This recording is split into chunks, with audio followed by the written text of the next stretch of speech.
So now I'd like to introduce Tessy Britton from Social Spaces.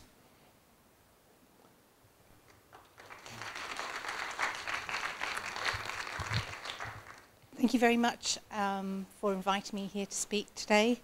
I run a project called Social Spaces, and for the last 4 years we've been studying new types of community projects that have been emerging around the world and kind of trying to understand what's happening there. And one of the things which is really keeps coming to the fore is that there's a lot of creativity out there, and there's a lot of artists who are getting involved in this type of work.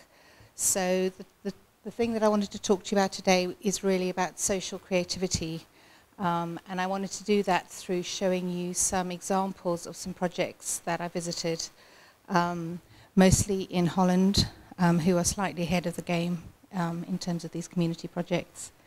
So I wanted to make making a very bold statement. So I think I've seen the future, and it's creative. Stop. That was just going to be my main insight, but this was the second insight. Artists do not enjoy being poor, and I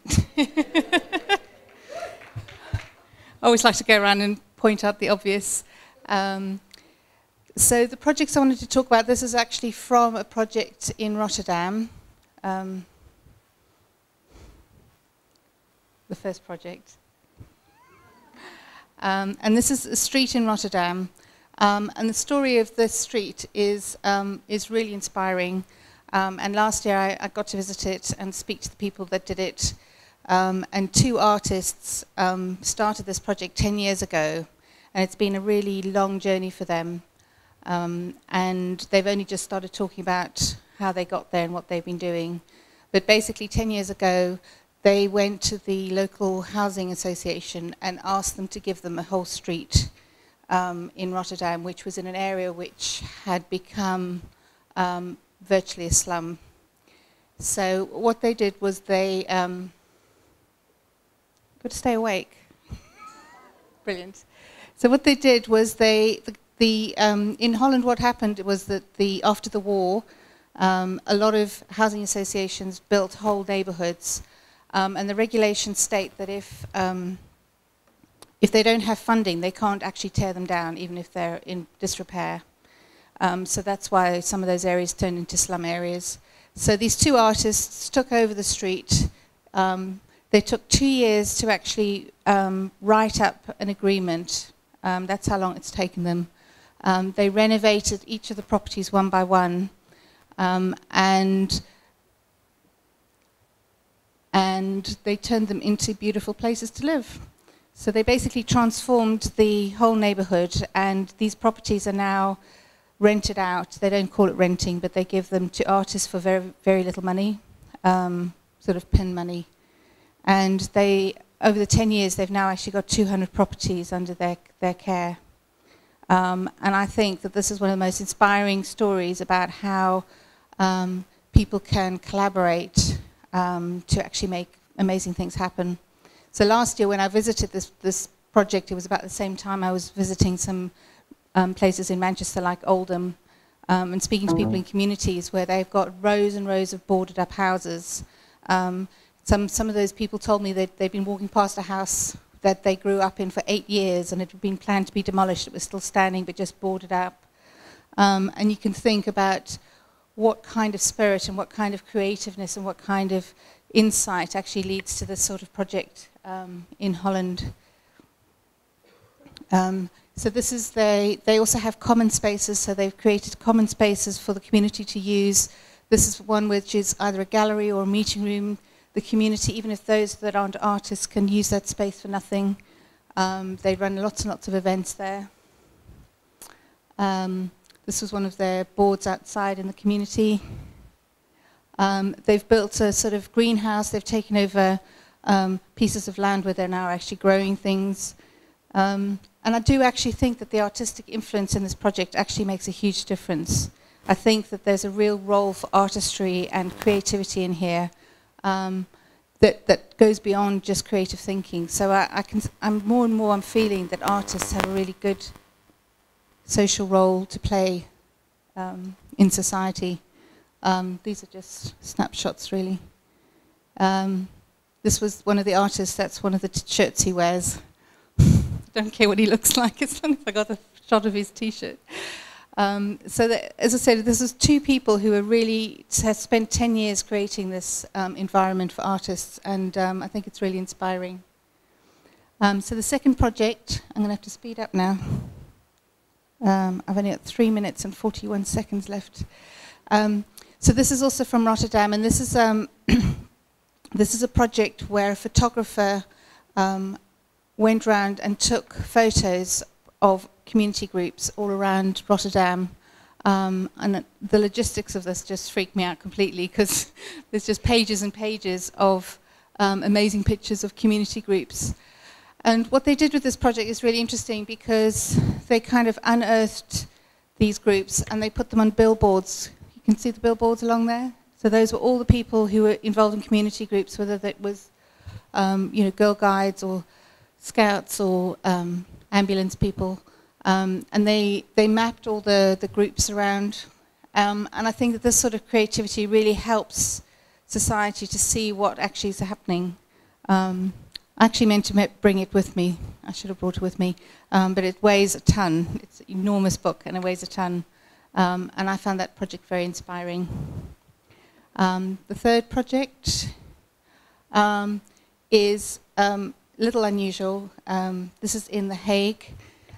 This is Willem on the right and Noel on the left. And I sort of fell in love with Willem in about 10 minutes. It was really scary experience for me. And I think that they're two of the most wonderful men I've ever met. And what they did was they were retired urban planners, and they decided that they wanted to do something with their time. So they basically rented this house called the Stage House in this neighborhood where they live. It was sort of, the mosque is on the right-hand side and the Catholic church is on the left.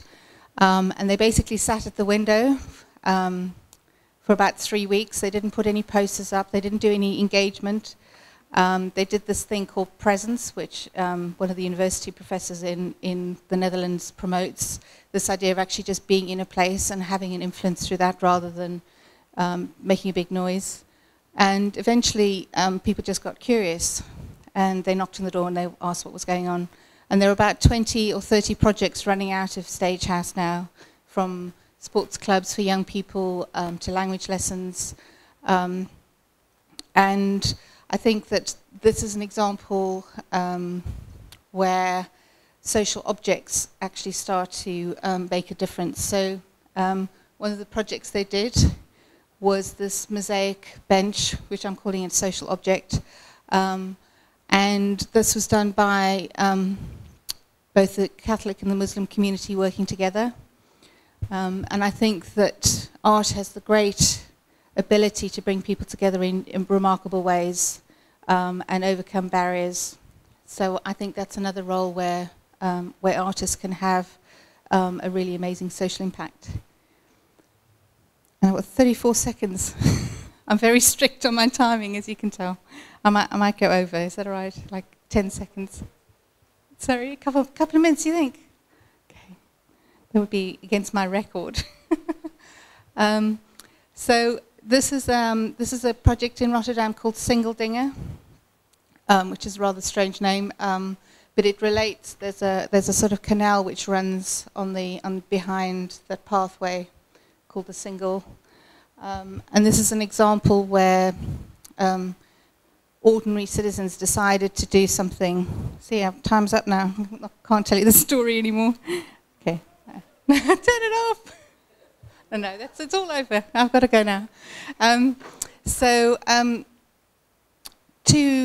Two women decided one summer that they were going to change this park, and they were going to make it a social space.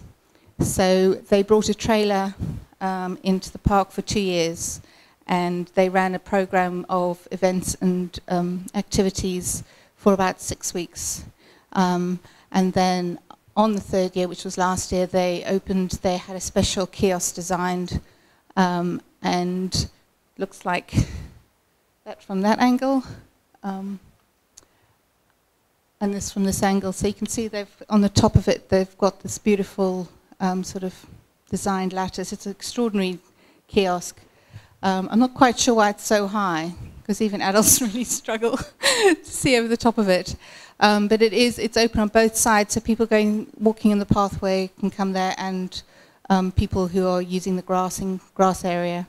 And basically what they've done is that kiosk has become a catalyst for enormous amount of community activity. And lots of that is contributed by the community themselves. And they haven't done this as a business venture at all. And they've done this purely because they wanted to change how things were. And I think that this is a certain artistry in itself, and really inspiring type of activity. And we did a workshop there last month, and one of the ladies who was involved in setting this project up was part of the workshop, and we were kind of thinking of new ideas of things they could do locally. So in the summer, what they're going to do is they're going to run this fake grass pathway all the way through the community, leading to the single dinger kiosk, which is quite a neat idea. We had some other crazy ideas, like people going to close roads and put tree houses in the trees, which we really liked. But there's a lot of playfulness, and there's a lot going on in the Netherlands, which is just a step beyond what we're doing here. And we're on the same trajectory of actually citizens doing a lot more and being a lot more creative about what they do. And I think it picks up on some of the things that Carrie was saying about things around the internet, helping people becoming much more self-initiators and sort of makers of their community and society and culture, rather than just consumers of it. And that's it. Okay.